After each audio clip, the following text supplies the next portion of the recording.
Great stuff. I'm feeling a little bit intimidated because apparently last week you had the A-team here. You had Ed Marsh on leading worship and Dave Mitchell speaking. I don't know if we can compete with that. But what we're going to do is we're going to kick off a new series called The Reason Why.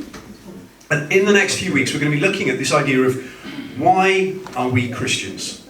So the verse that kind of inspired this is always this famous verse in 1 Peter where Peter says to the church, always be prepared to give an answer to everyone who asks you, to give the reason for the hope that you have.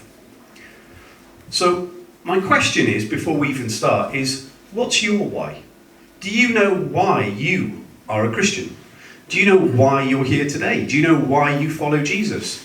And if somebody asked you why, do you have an answer? Would you be able to give them a quick answer to that question? Because in my experience, that question doesn't generally come when you're ready for it. It comes when you're standing at the bar ordering a drink, or when you're waiting for something to be photocopied, or when you're getting your tyre changed, or it never comes at the right moment when you've had a run-up at it. So I think it helps sometimes to think about these things in advance so that when they happen, you're ready.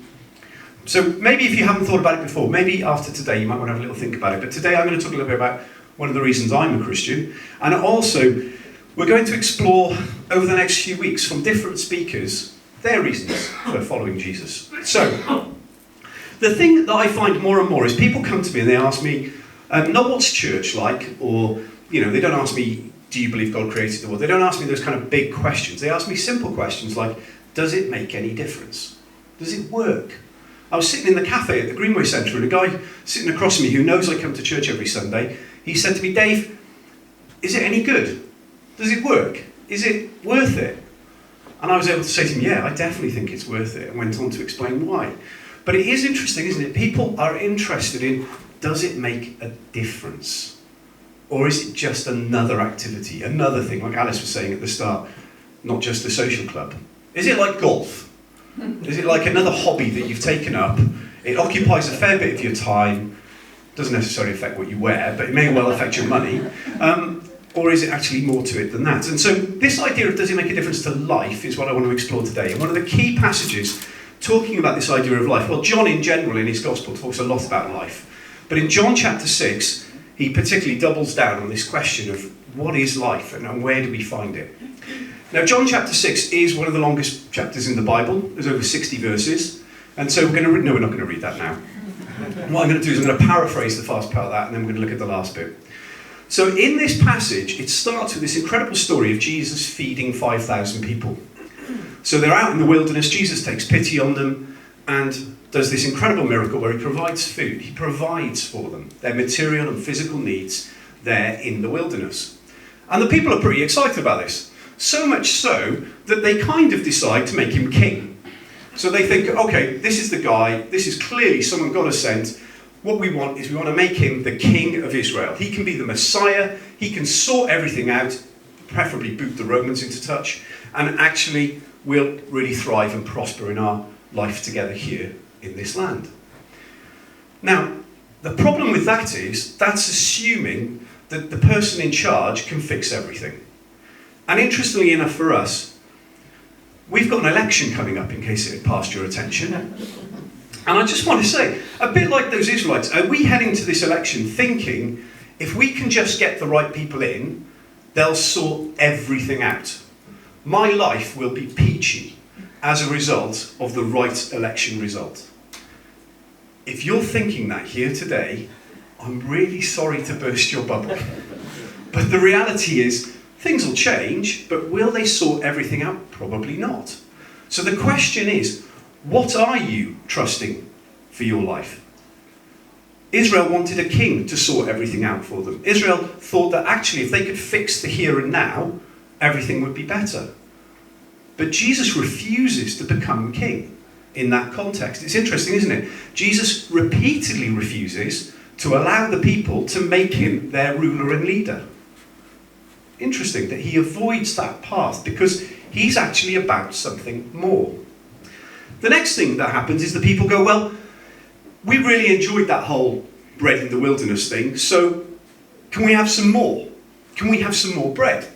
Can you meet our physical material needs? Can you do what we need, what we want right here and now? And in effect, they turn Jesus into Amazon. Because effectively, there's this question of, I need stuff. And can you meet my needs? My physical needs, my material needs, the stuff I want, the stuff I desire, the stuff I don't really need but would like. Would you entertain us? There's a sense in which, when we go to God sometimes, we do treat him a little bit like Amazon. It's actually about us and what we want. But again, it's about making our life here and now more comfortable, more pleasurable. It's a material approach. It's kind of saying, this world in which I'm living in is all that matters. This is a picture of me at the age of 16. And basically it's a picture of everyone who gets into this mindset of thinking that actually it's the physical material world that matters. It's like we live in a box. It's a physical material box. It's got boundaries, it's got edges. There's nothing beyond the box, there's just me in the box. And the question becomes, how can I live the most comfortable, pleasurable, worthwhile life inside the box?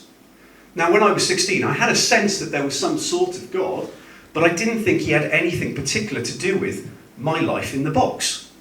So the question I faced was, if this is all there is, what kind of life do I want to live? And interestingly enough, for the Israelites, even though they knew God was their God, repeatedly we see them focus on the here and now. They have an obsession with what's physically and materially happening around them and how to make their lives in that moment better. And so for us, when we think about what kind of life do I want to live in the box, the most theologically consistent and philosophically coherent argument is this one. If this is all there is, then, to quote the mighty Lemmy Kilminster, the lead singer of Motorhead, my ethic is eat, drink, and be merry, for tomorrow we die. You can be as careful as you want, but you're going to die anyway, so why not have fun?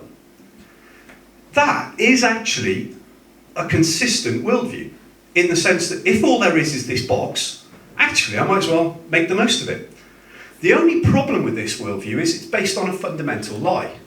And the fundamental lie is, I can have fun whenever I want. The reality is, if I choose not to follow God and go my own way, is my life fantastic? See, this is something of the myth that the new atheists like us to believe. They kind of contrast a life of freedom and fun with a life of following Jesus, which is full of rules. But that's a lie, because when you meet your neighbours, your friends, your family, is every waking moment of their life fun? Are they smashing it? Are they having a great time? Is it really easy, dreamy and lovely for them? Or is it hard and difficult? So actually what we're talking about is comparing hard and difficult with God or without God. Bringing God into your life doesn't make it more hard and difficult. Life is hard and difficult. What if actually bringing God into your life transforms and changes things? Because here's the thing, what Jesus is saying in John chapter 6, as we'll see, is he's trying to say to them, open a window in your box and realise there's more. There's life in all its fullness. There's life to be had beyond this limited world in which you're living in.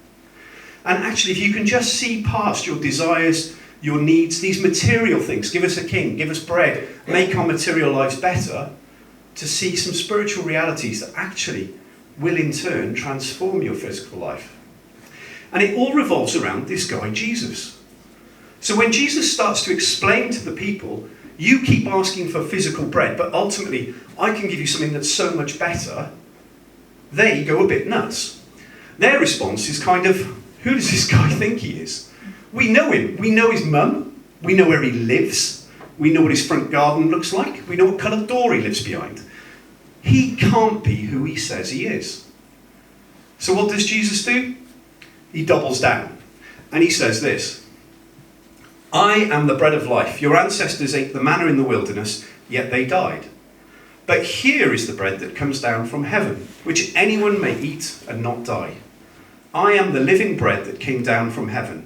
Whoever eats this bread will live forever. This bread is my flesh, which I give for the life of the world. Well, that's clear then, great. Nice clear answer there from Jesus. No, of course, the people hear that and they're kind of like, what? What's he saying? And the tragedy of this is because their worldview is limited to the material and the physical, the minute he starts talking about heaven and eternity, they kind of get muddled. because they're expecting this physical person they see in front of them to meet their physical needs. Yes, he might be able to perform a miracle out of some sort of heavenly resources, but they're not expecting anything like what Jesus is promising.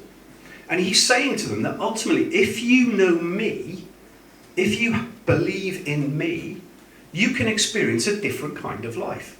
That ultimately, beyond this physical material world, there is an eternity to be had. There is an eternity with me to be had. So he's saying to them, guys, stop focusing on meeting your physical hunger. Stop focusing on your physical and material needs. There is so much more. Let's get out of this box that you've built around yourself and think bigger. Realise that in me there is life, and life in all its fullness. There's an eternity to be won. And that eternity can transform the way you live now. So how do they respond to this answer from Jesus? Well, not brilliantly, if I'm being honest. When many of these disciples heard it, they said, "This is a hard saying. Who can listen to it?" But Jesus, knowing in himself that his disciples were grumbling about this, said to them, "Do you take offence at this? Then what if you were to see the Son of Man ascending to where he was before? It is the Spirit who gives life, the flesh is no help at all. The words that I have spoken to you are spirit and life. But there are some of you who do not believe." And what do they respond to that? After this, many of his disciples turned back and no longer walked with him. Amazing, isn't it? This is the Son of God walking on earth, teaching this group of people. They've seen miracles. They've seen heaven breaking into the earth, and yet they still walk away. There's something about the fact they can't quite grasp it, they don't quite get it, they can't quite see it. And so some of them turn away. But not all of them. So Jesus says to the 12, his closest followers, "Do you want to go away as well?" And they respond, Simon Peter answered him, "Lord, to whom shall we go? You have the words of eternal life. And we have believed and have come to know that you are the Holy One of God." So Jesus is saying that ultimately there's something about belief. He's contrasting belief and unbelief. And belief is the key to experiencing this eternal kind of life now. And he's saying that the key is to believe in me, to understand who I am, to allow me into your life.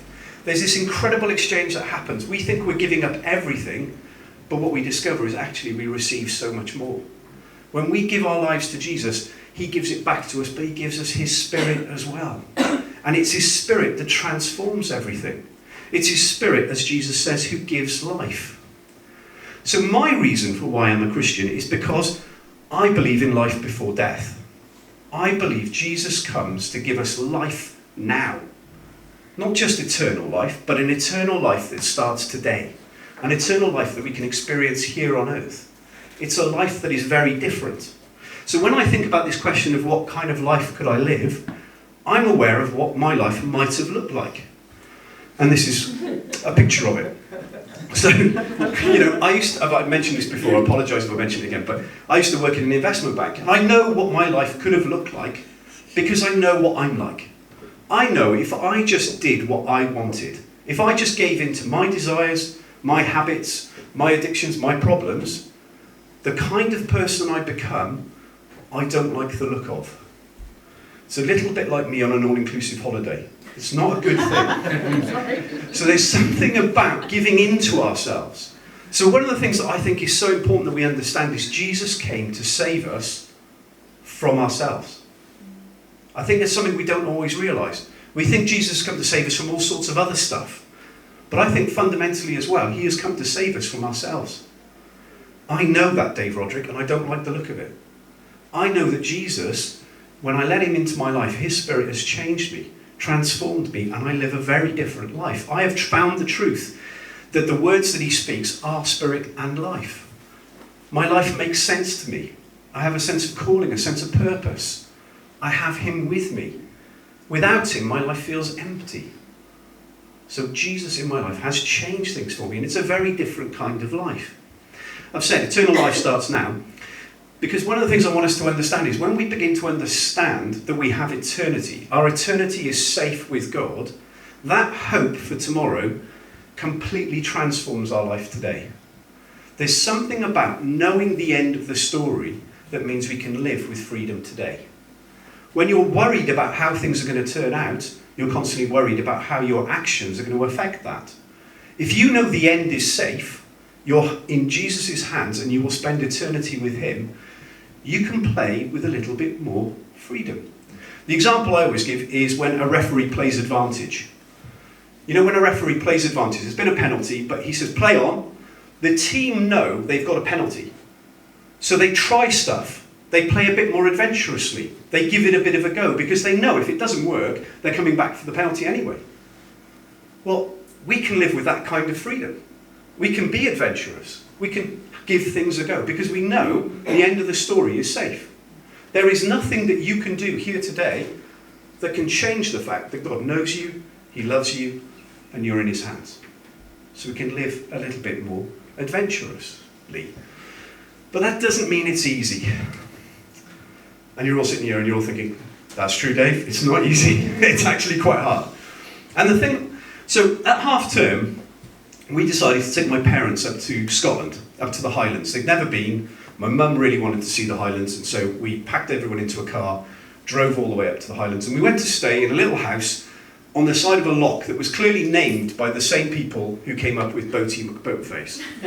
Because we were staying on the side of Lockie. Not the most imaginative of names. So here we are, staying on the side of Loch Lockie, and my wife notices there's a hill up behind the house. And towards the end of the week, she decides, let's go climb the hill. So I get out the maps, and I work out, if you go onto the road, walk along a bit, you'll find a path. The path leads you around the foot of the mountain, round to the back, and there's an easier ascent at the back.